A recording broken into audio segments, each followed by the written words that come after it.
नागपूर जिल्ह्यातील नागलवाडी गावात सार्वजनिक वाहतुकीच्या सुविधेसाठी एक महत्त्वपूर्ण पाऊल उचलण्यात आलं आहे।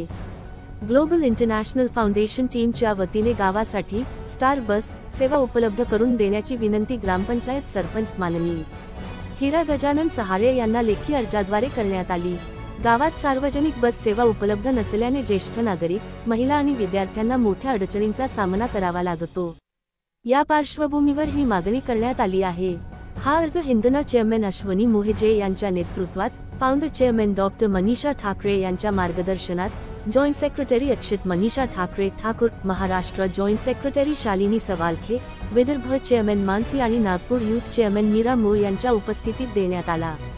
विशेष म्हणजे या उपक्रमात गावातील सर्व महिला गावनिवासी देखील मोठ्या संख्येने सहभागी झाल्या आणि त्यांनीही आपला आवाज या सामाजिक मागणीसाठी एकवटला।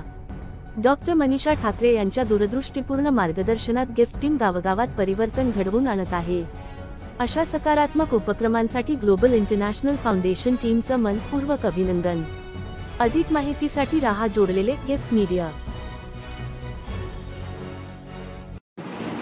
नमस्कार, मैं doctor Manisha Thackeray, founder chairman global international foundation team. आज हम लोग आए हैं गट ग्राम पंचायत नागलवाड़ी पोस्ट वाना डोंगरी, यहाँ आए हुए हैं क्योंकि हमारी एक सदस्य हिंदना तालुका की सदस्य है श्रीमती अश्विनी मोहिजे गाँव में रहते थे। इन्होंने हम तक एक बात पहुँचाई है कि इस गांव में बस नहीं अवेलेबल है, एसटी महामंडल की या स्टार बस जो भी अवेलेबल नहीं है।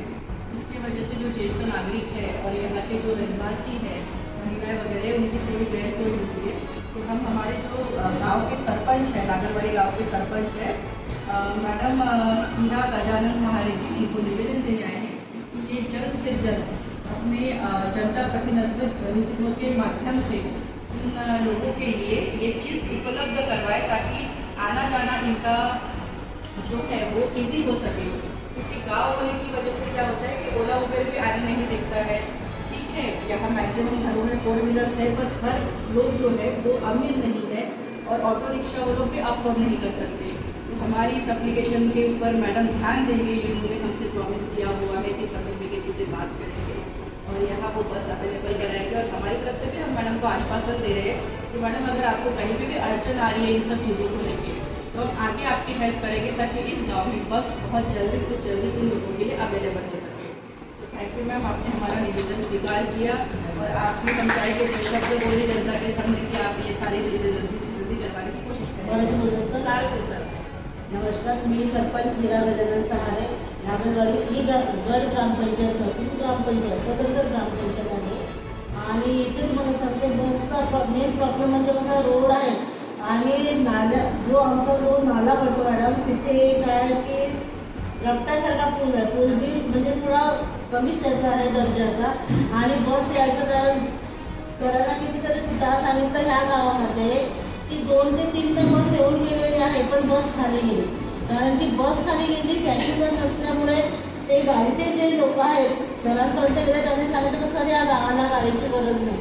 3दा बस खाली गेली। आता पुन्हा आम्ही प्रयत्न करू आणि जो रोड आमच्या गावाचा खराब आहे त्या रोडचं काम झाल्यानंतर मैदेची बोलले आहे माझ्यासोबत की आम्ही तुम्हाला बस देऊच, कारण की ऑलरेडी बस जे चालू झालेली आहे वाना डोंगरी ते वळठाणा आणि वाडी, ती बस गावातील 2 ते 3 फेऱ्या टाकणार आहे। परंतु पॅसेंजर जर अवेलेबल असेल 1 महिना 15 दिवस बस चालेल, त्याच्यानंतर आम्ही पुन्हा विचार करू असं ते माझ्याशी बोलले आणि बस चालू होईल। ते कसं पॅसेंजरला अवलंबून आहे, बस चालू होणं आणि त्याला प्रतिसाद आपण गावकऱ्यांनी देणं हे एक मोठी गोष्ट आहे। जर बस चालू झाली तर गावकऱ्यांनी त्याचा फायदा घ्यायला पाहिजे, नाही तर बस चालू आहे तर बस असून तर सुद्धा आपण आपल्या गाडीनं किंवा 4 चाकी वाहन वापरलं तर ती बस खाली जर गेली तर शेवटी जशाचं तसं होईल। मी गावकऱ्यांच्या वतीने प्रत्येक व्यक्तीला समजावून सांगू नाही शकत ना की नाही तुमच्याकडे गाडी असल्यावर जर तुम्ही बसनंच प्रवास करा, जर ज्यांच्याकडे नाही ते लोक करून ते। माझ्या गावात तरी मी तुम्हाला सांगते की असं एकही घर तुम्हाला मिळणार नाही की जे बिना बाईकचं आहे आणि बिना गाडीचं। गाडीवर जे 4 चाकी वाहन फार कमी लोकांकडे असतील, पण बाईक माझ्या गावामध्ये प्रत्येक घरी 2 ते 3 बाईक अवेलेबल आहे।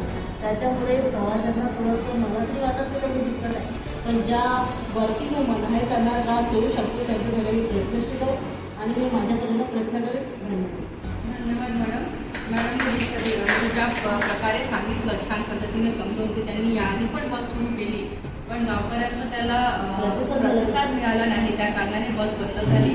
त्याचं कारण एक असंही असू शकते की त्यांच्यापर्यंत प्रॉपर मॅसेज नसतो, कारण त्यांना सवय झाली होती की कुठेतरी सोय करून जायची. पण मॅडम आता आम्ही तुमच्यासोबत आहोत, आपण जेव्हा इथे बस सुरू होईल त्याचा गाव प्रसार करू, त्यांना माहिती करून देऊ की तुमच्या गावात बस उपलब्ध झालेली आहे, तुम्ही त्याचाही उपयोग घ्या. कारण बाईक जरी असली तर प्रत्येक लेडीज बाईक नाही चालू शकत, प्रत्येक लेडीज बाईकने जाऊ शकत, आणि महत्वाचं म्हणजे सिनियर सिटीजन त्यांची त्याच्यामध्ये गैरसोय होते. आणि हे जे आहे प्रकल्प आपण घेतलेला आहे तो सिनियर सिटीजनचं लक्षात घेऊन आणि वर्किंग वुमन्सचाच लक्षात घेऊन केलेला आहे.